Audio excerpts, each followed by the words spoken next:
Hello, this is William Cooper. Welcome to Awakening Together, Relaxing into Happiness. I trust you're well today. In our last podcast, we talked about the role of a guru in awakening. But what if you don't have a guru?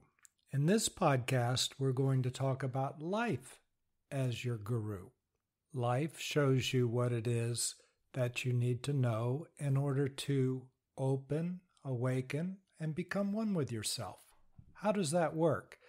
Well, in a prior podcast on manifesting, we talked about one of the ways of manifesting was manifesting through the law of complementary vibrations.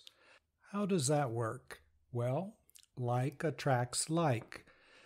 As an example, if you have a tuning fork tuned to G and it's vibrating, a nearby tuning fork tuned to G will also start vibrating.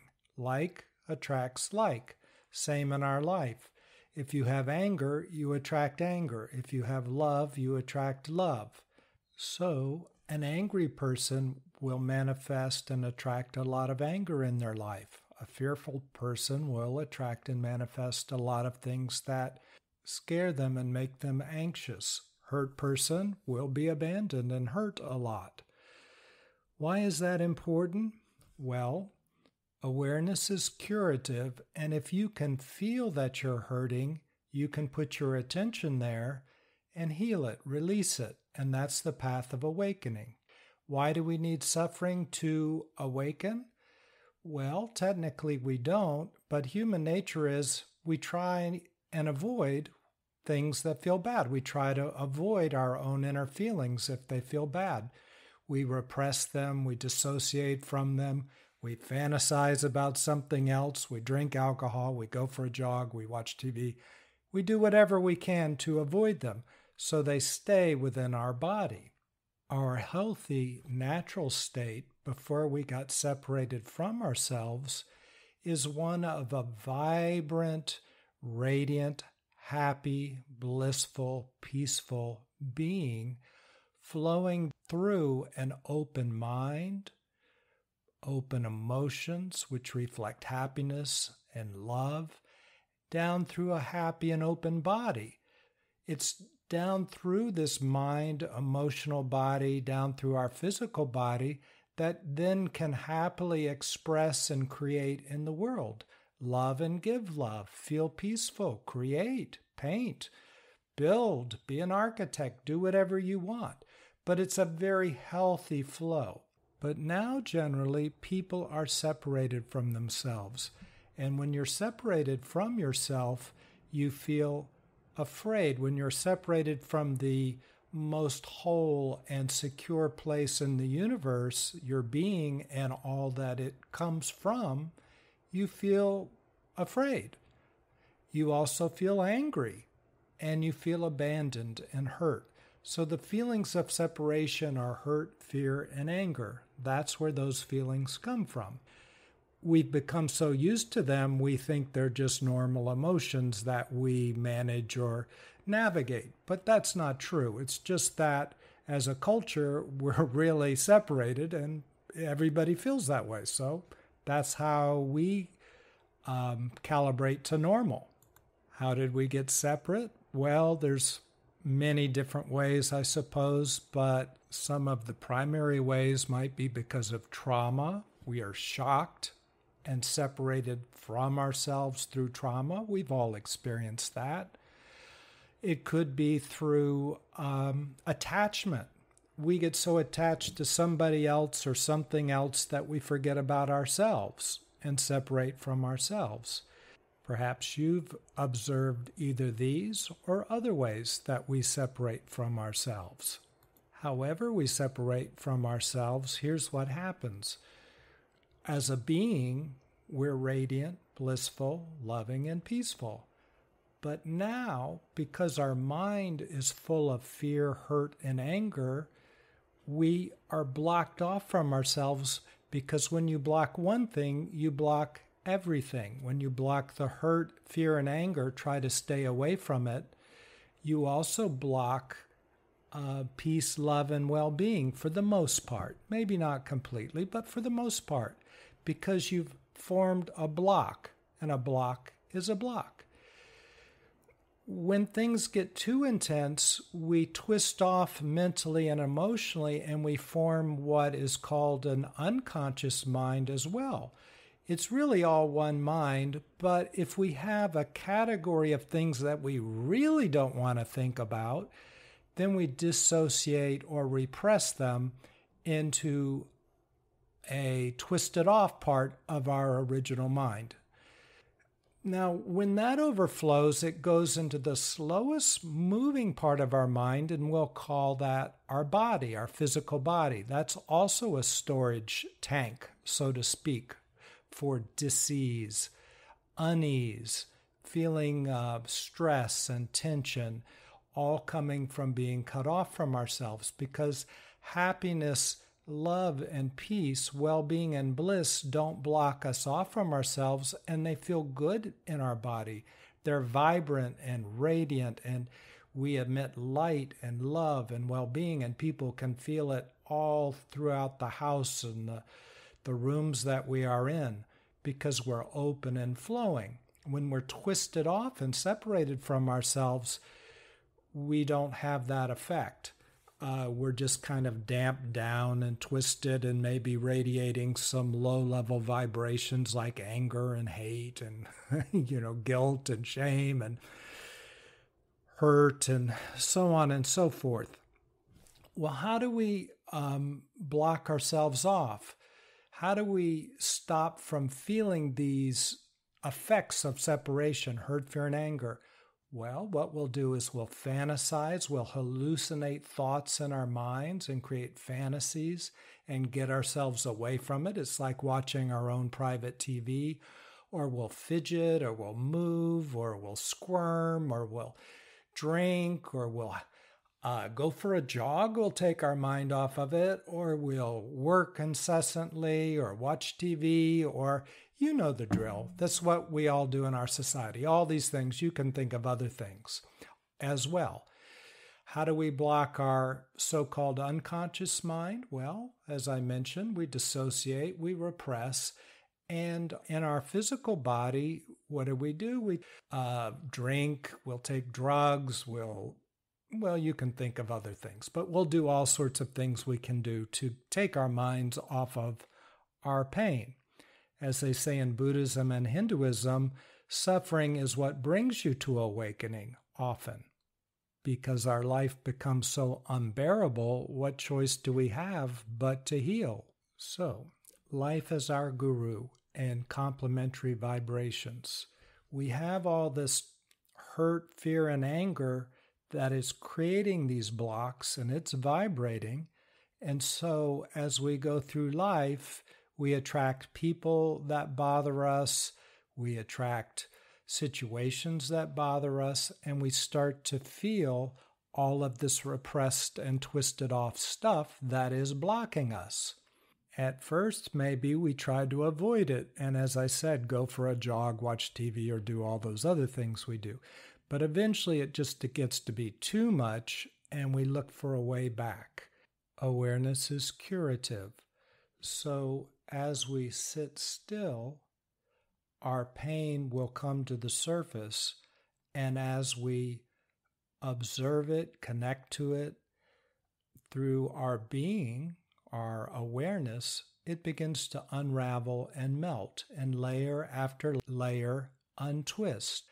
In the open and flowing, natural, healthy self, our being, as we discussed just a little bit earlier, flows down into our mind, and we start to be in touch with those tensions and emotions, hurt, fear, and anger, that are fueling the nonstop, incessant hallucinating or thinking, the fantasy, or even what we might in our culture call healthy thinking, like thinking about business or doing this or that. But if it's designed to keep us away from feeling our true emotions, in other words, I think so much about work that I can't feel really how I'm feeling emotionally, As we sit still, we get to what's fueling all of that, and awareness is curative, so it starts to melt. Now, at first, that's difficult. It's difficult to turn off the TV. It's difficult to sit still because what we dissociated from because it's painful. It hurt going in, and when we're in touch with it, when we connect to it, what are we connecting to? We're connecting to pain. So we don't want to do that. But baby step by baby step, we start doing that. We connect. And the power, the silent power of awareness begins to unravel and melt that. So our mind opens up. And then our so-called unconscious mind, we quit dissociating there. So all of that stuff starts to come up. And that starts to unravel, relax, melt away, just like all of the fantasy stuff in our conscious mind has melted away and now is clear. Our unconscious mind starts to clear. And as that starts to clear, our body starts to let go and burn off the load that it's been carrying, and it starts to feel better and better, and things start to get clearer and clearer up and down the line. Health begins to return, and we feel vibrant and full of life. And we don't have a conscious, unconscious mind. It's all one open space that's very quiet and silent. And that flows down through our body, which is vibrant and feels happiness. The happiness and bliss flows down through the non-resistant and open flow of our mind, our emotions. Our emotions now reflect health and love and happiness and peace. And we're a vibrant, happy being. This can happen in our lifetime, in your lifetime. How? Well, we've talked about it in these podcasts, many different ways, but one of the primary ways is sit still and meditate, because meditation is just another word for sitting still and don't distract yourself. When you sit still, you can't repress stuff so well. It will come to the surface. You will see it. And as you connect to it, the opening happens. As I mentioned in another podcast, it's not enough to simply observe your thoughts, feelings, and emotions. You want the power of your silent awareness to connect and open up and heal your thoughts and emotions. So it's in that awareness, you observe it, but more than that, you connect, that everything opens up, relaxes, and becomes radiant again. At first, of course, it's painful, and that's why people don't want to meditate. They have the mistaken notion that it should be peaceful, but it's not. The mind races just like a rubber band unwinding. It just is flopping all over the place until it burns off the energy that it contains. So, life as a guru brings things to you to stimulate this whole action. You'll have hurt that you've buried, and life will bring you somebody to bring the hurt forward. In a past podcast, I told you about the example of the guru in India, when a man just spontaneously came out of the crowd and attacked him, and the guru felt anger. Well, life brought him that man to show him that anger. Complementary vibrations. He was manifesting that action in his life. So he thanked the man for showing him his anger. You can't hide from life because it's your vibration and it's going out all the time. So life responds in kind and reflects back to you the vibration that you're blocking your own self with. That's why it's not enough for somebody to watch a wonderful video on manifesting and start to visualize something strongly. That is powerful and it is effective, but there are all these other vibrations going out that would tell the universe otherwise and manifest the opposite thing. So to be a powerful manifester, You want to burn off all of these cross currents that are going on within you. Plus, you want to release all that pain, hurt, and disease. That's called awakening. And that's what we're doing together through these podcasts. So is the process simply to just sort of go through life and let life attract things to stimulate you, and then you feel them and let them burn off? Or meditate and let them burn off? Well, that's a good start, but it's not only that. Sometimes you'll be stimulated to read a book or talk to a person or do 100 other things, go to therapy. There's a lot of layers. We're a complex assortment of vibrations. I often describe what I experience myself as a rainbow. One end is beyond this creation, so it's indescribable and only known through intuition.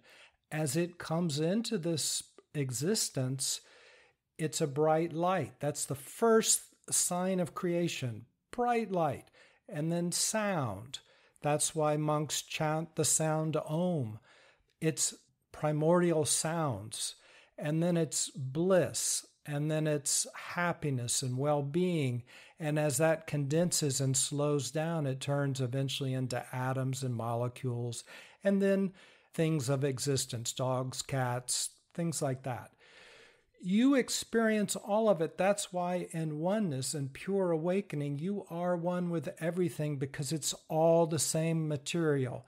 The same thing that I experience myself, that same rainbow, is in everything.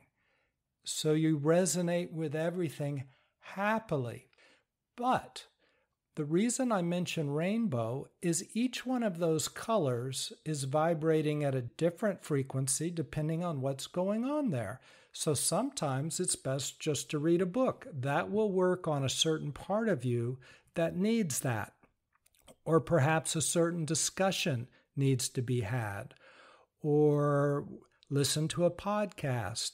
Always meditate. That is the fastest and cleanest way to clear all the colors in the rainbow.